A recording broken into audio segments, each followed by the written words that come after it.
ومن يضلله فلا هادي له، ونشهد أن لا إله إلا الله وحده لا شريك له، ونشهد أن محمدا عبده ورسوله. أما بعد، أعوذ بالله من الشيطان الرجيم. بسم الله الرحمن الرحيم. إن الدين عند الله الإسلام. وقال الله تعالى: ومن يبتغ غير الإسلام دينا فلن يقبل منه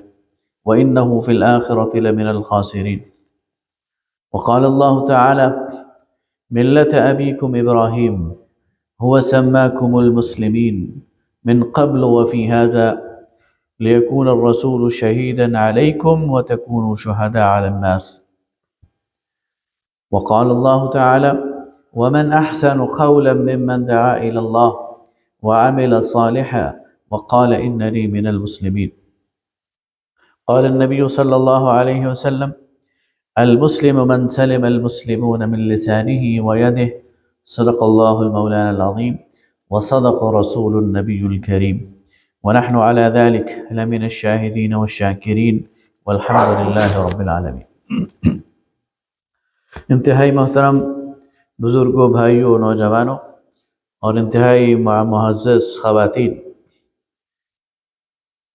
ہمارے معاشرے میں اور ہر دور میں، لیکن آج خاص طور پر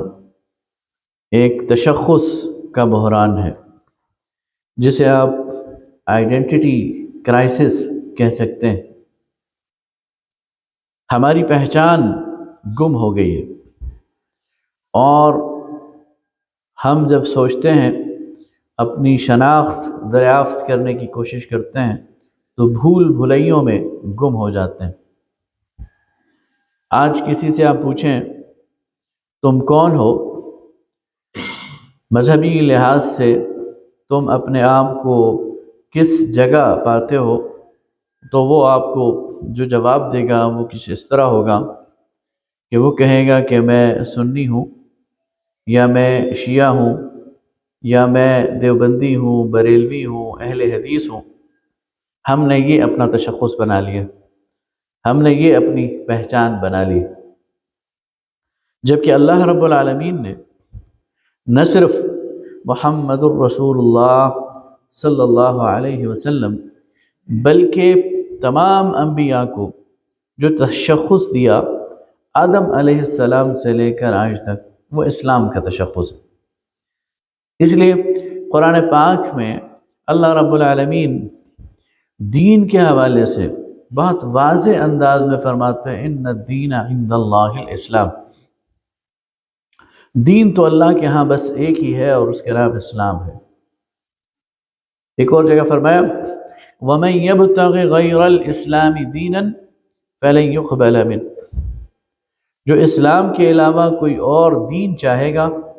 کسی اور دین کی تلاش اور جستجو میں رہے گا، کسی اور دین کو اپنانے کی کوشش کرے گا، فَلَن يُقْبَلَ مِنْهُ، تو وہ اسے قبول نہیں کیا جائے گا۔ وَهُوَ فِي الْآخِرَةِ مِنَ الْخَاسِرِينَ، اور آخرت میں وہ نقصان اٹھانے والوں میں سے ہو۔ اب آپ دیکھیں کہ کتنا بڑا خسارہ ہے اور کتنا بڑا نقصان ہے کہ ایک انسان ساری زندگی کسی کو دین سمجھ کر، کسی نظام کو دین سمجھ کر اس پر عمل پیرا ہو، اور ثواب کی نیت سے ایسا کام کرے، اور جب قیامت کے دن اللہ رب العالمین کے سامنے حاضر ہو تو وہ قبول نہ کیا جائے، تو اس سے بڑا گھاٹا اور اس سے بڑا نقصان اور کیا ہوگا۔ اسی طرح اللہ تعالیٰ آپ کو اور مجھے مخاطب کر کے سورہ حج میں فرماتے ہیں: ملت ابیکم ابراہیم، تم اپنے باپ ابراہیم کی ملت ہو، هو سماکم المسلمین، اور اللہ نے تمہارا نام مسلمان رکھا ہے، اللہ نے تمہیں اسلام کا تشخص دیا ہے، اللہ نے تمہیں اسلام کا تعارف دیا ہے۔ من قبل وفی ھذا، اس سے پہلے بھی تمہارا تشخص وہ اسلام تھا، اور اب اس شریعت میں محمد الرسول اللہ صلی اللہ علیہ وسلم کی شریعت میں بھی تمہارا تشخص، تمہارا نام، تمہارا تعارف وہ اسلام ہے۔ لہٰذا ہمیں سمجھنا چاہیے کہ ایک تو بالکل اس پر واضح ہونا چاہیے، اسی لیے فرمایا وَمَنْ أَحْسَنُ قَوْلًا مِّمَّنْ دَعَا إِلَى اللَّهِ، اس سے بہتر بات کس کی ہوگی؟ جو اللہ کی طرف بلائے، وَعَمِلَ صَالِحًا، اور نیک عمل کرے، وَقَالَ إِنَّنِي مِنَ الْمُسْلِمِينَ، اور اس بات کا برملا اظہار کرے کہ میں تو مسلمان ہوں، میں مسلمانوں میں سے ہوں۔ تو ہمارا تعارف، ہمارا تشخص، ہماری بنیاد وہ اسلام ہے، جس کو اللہ نے ہمارے لیے پسند کیا ہے، جس کو اللہ کے رسول صلی اللہ علیہ وسلم نے ہمارے لیے پسند کیا ہے، جو تمام انبیاء کا دین ہے اور جس پر تمام انبیاء اٹھائے گئے۔ شریعتیں ہر نبی کی مختلف رہی ہیں، ہر دور میں شریعت کے تقاضے اور شریعت کے احکامات وہ مختلف ہیں، بدلتے رہے ہیں، اس میں تدریج بھی شامل ہے۔ دین سب کا ایک تھا اور وہ دین تھا اسلام۔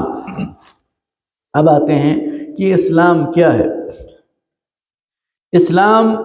کا مطلب ہے ٹوٹل سرنڈر، اسلام کا مطلب ہے سر تسلیم خم کرنا، اسلام کا مطلب ہے اطاعت کرنا، اپنی ول کو، اپنے ارادے کو، اپنے اختیار کو چھوڑ دینا اور اللہ رب العالمین کے حکم کے سامنے جھک جانا،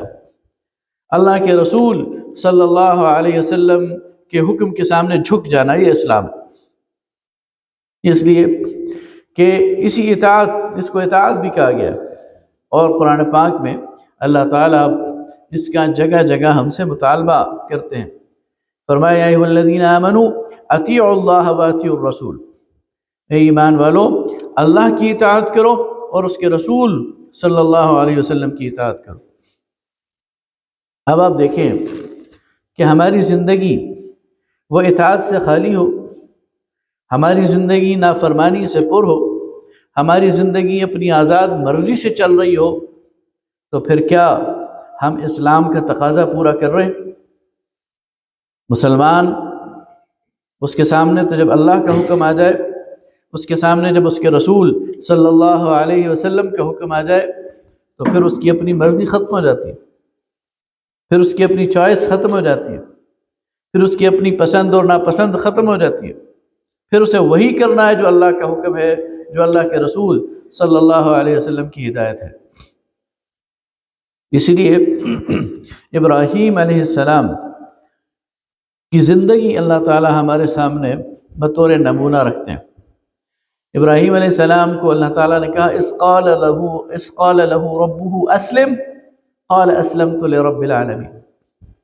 جب انہیں ان کے رب نے کہا اطاعت کرو تو انہوں نے کہا میں اپنے رب کے سامنے جھک گیا، اور پھر پوری زندگی ان کی قرآن پاک نے ہمارے سامنے اس کے واقعات رکھے کہ جب معاملہ آیا بادشاہ کے سامنے، معاملہ آیا نمرود کے سامنے، تو انہوں نے نمرود کی اطاعت نہیں کی، اس کی نافرمانی، اس کی بغاوت کی، اللہ کی اطاعت کی،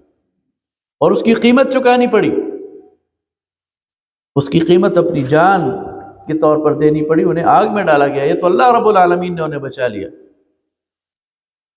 جب معاملہ آیا ان کے باپ کے ساتھ، ان کے چچا کے ساتھ، ان کی برادری کے ساتھ، تو انہوں نے برادری کو بھی چھوڑ دیا، باپ اور چچا کو بھی چھوڑ دیا، خاندان کو بھی چھوڑ دیا، اللہ کے حکم کو مانا، پھر ہجرت کی، پھر اس کے بعد جب اللہ کا حکم آیا کہ اپنے اس بیٹے شیر خوار بیٹے اور بیوی کو بے آب و گیا صحرا میں چھوڑاؤ، اب بظاہر یہ ایک ایسا بڑا امتحان ہے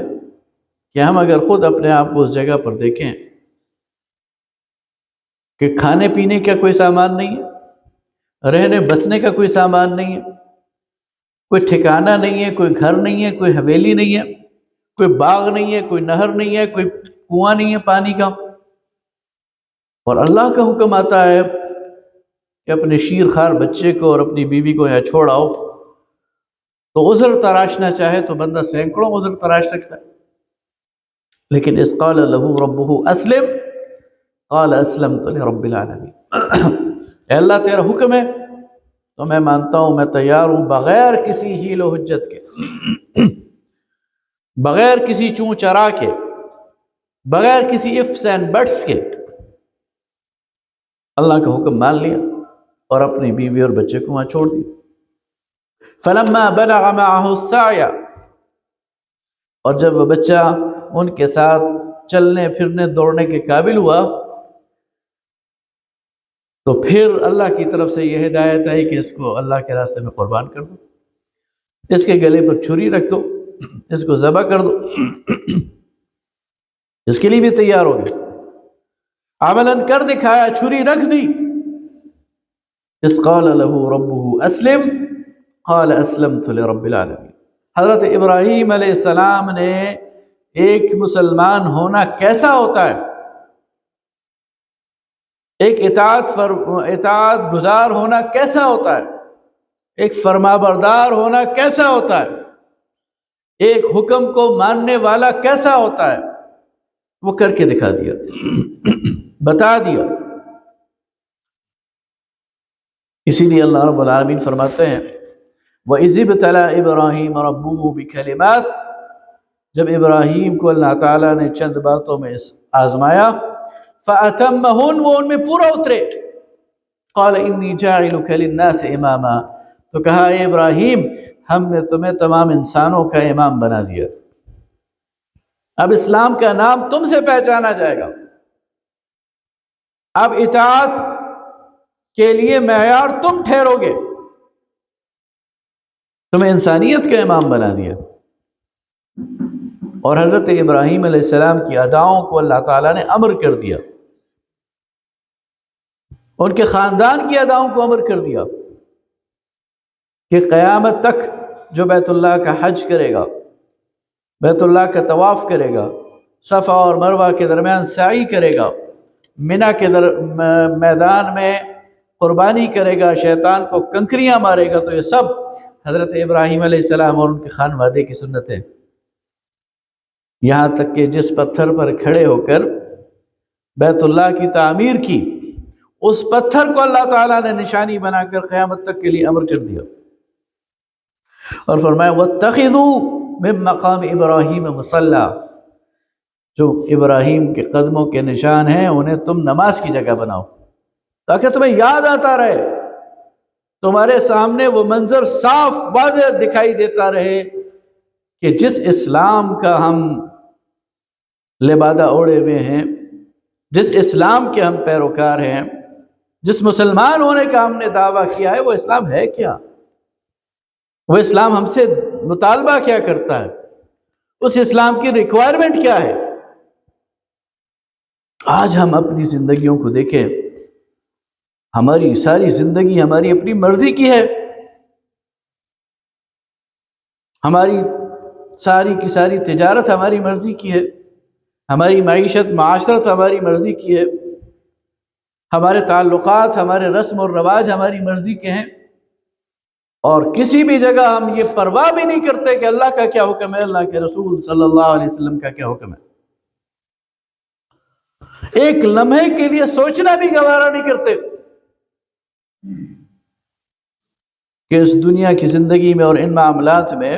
مجھے کیسے بیہیو کرنا چاہیے، میں تو مسلمان ہوں، میں تو آزاد نہیں ہوں۔ اور آج کی جو تہذیب ہے، مادر پدر آزاد تہذیب، لبرلزم، جو میرا جی چاہے گا میں کروں گا، جو مجھے اچھا لگے گا میں کروں گا، جس میں مجھے فائدہ نظر آئے گا میں کروں گا، یہ اسلام نہیں ہے، یہ مسلمان کا طرز عمل نہیں ہے، یہ اللہ اور اس کے رسول صلی اللہ علیہ وسلم کا پسندیدہ طرز عمل نہیں ہے۔ اس لیے میرے بھائیوں، یہ کہنا کہ میں مسلمان ہوں، اپنا تعارف، پہلی بات تو یہ، اور دوسری بات یہ کہ اس کے تقاضوں کو پہچاننا اور تقاضوں کے مطابق پھر اپنی زندگی کو سنوارنا۔ اس لیے علامہ اقبال نے کہا تھا چمی گویم مسلمانم بلرزم کہ دانم مشکلات لا الارا، جب میں کہتا ہوں کہ میں مسلمان ہوں تو لرزنے لگتا ہوں، اس لیے کہ جانتا ہوں کہ لا الہ الا اللہ محمد الرسول اللہ کی مشکلات کیا ہیں.